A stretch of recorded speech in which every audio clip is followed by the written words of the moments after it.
Hey guys, Seamoose here, and today I have a Overwatch discussion video. I figured since it's Father's Day, why not show you guys some Dad 76 gameplay as well. But the thing I really want to talk about today is the developer update that came out 2 days ago on June the 17th from the Overwatch dev team and Jeff Kaplan, which was titled Let's Talk Competitive Play. The video, if you haven't seen it yet, is linked in the description, and I absolutely recommend you check it out, but I'm going to go over some of the pointers of it, the details, and just discuss the impacts and what that means for us, the players, and the future of the game as a competitive game in Flatter. So, one big thing that was a point of contention for many Overwatch fans, many people who played in the beta, was the fact that the month time, that was the season length that Jeff said we'd have before, and just the dev team said we'd have before, was exceptionally short.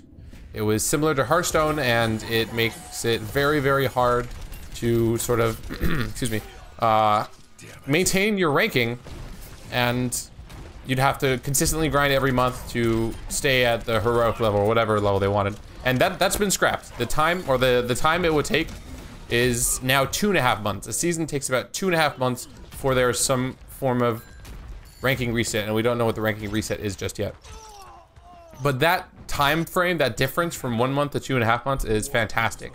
There will be an off season, about 2 weeks, half a month of an off season that they mentioned to basically make it 3 months per season, and that would just follow the regular seasons, which is pretty simple, pretty intuitive, and I think long enough that you aren't forced to completely grind, especially if they do what they said before, which is not completely hard reset your MMR.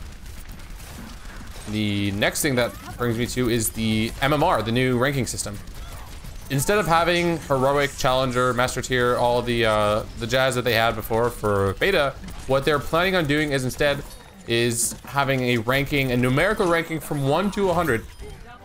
And I'm assuming that's just going to be based off the percentile of Overwatch players that you're at. So for anyone who's ever been in high school in North America and take the SATs, you get your results, and they would say like, okay, you're 80%.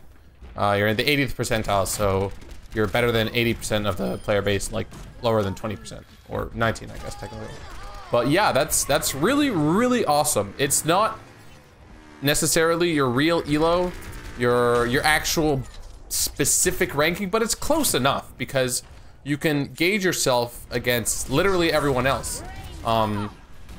There's no, like, it's curious because instead of a lot of other games, there's no arbitrary sort of title to go with it. You don't say, oh, I'm a diamond, I'm a, you know, bronze eagle Overwatch player. You just say, nope, I'm in the top 95th percentile.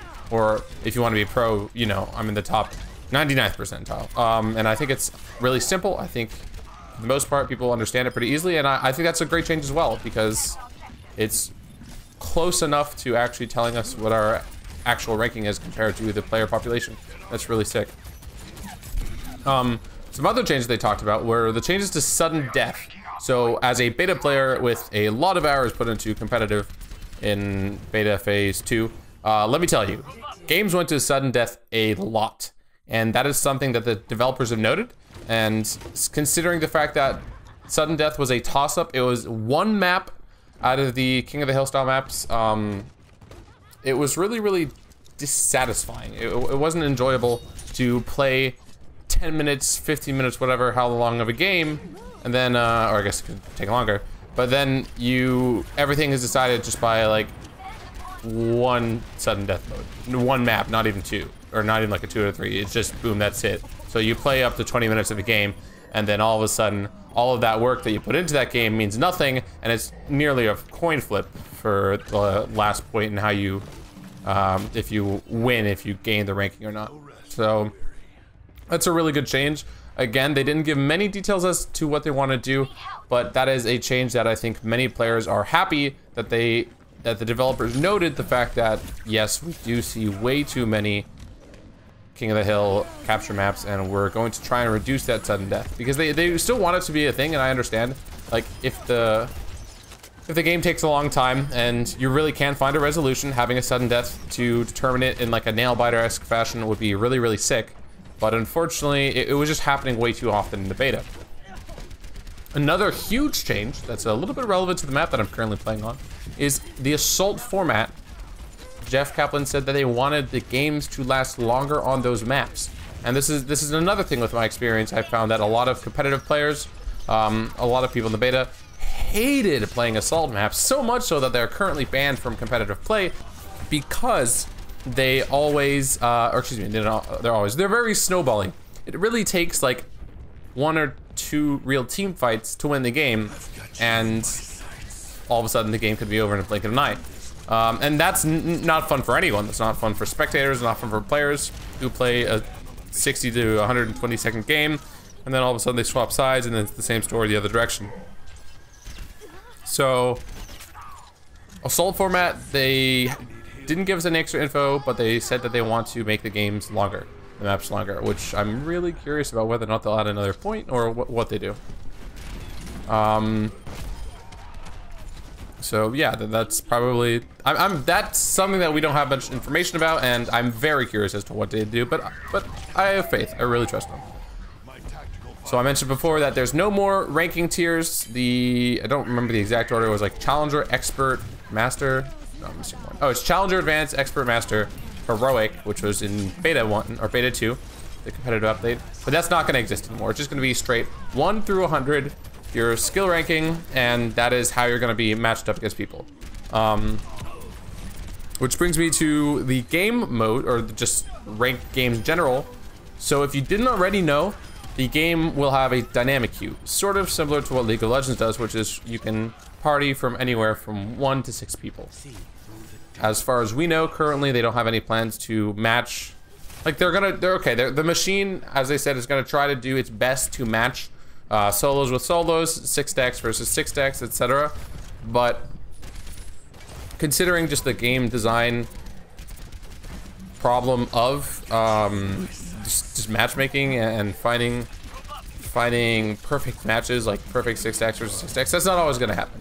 And I think that's decently reasonable. And one of the things that the developers are planning to do as far as alleviate concerns and thoughts on grouping and stuff is that they're gonna give all the information while the game starts.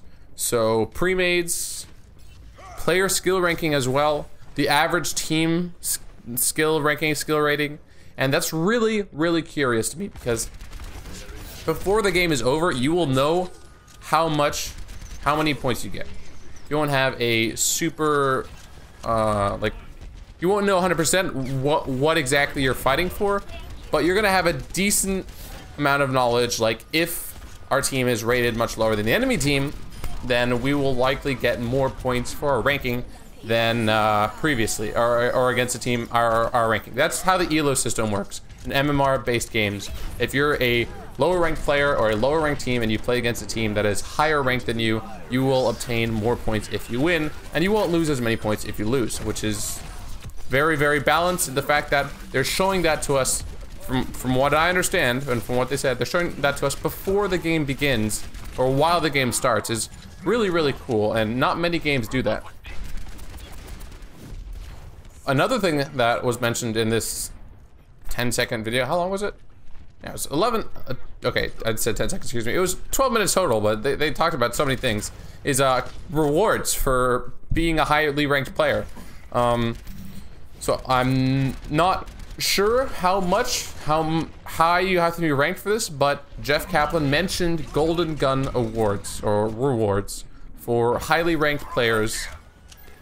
You will get some sort of sick in-game cosmetic. Like imagine a full gold armor Reinhardt, for example, or maybe even special visual effects on the guns, the way they work.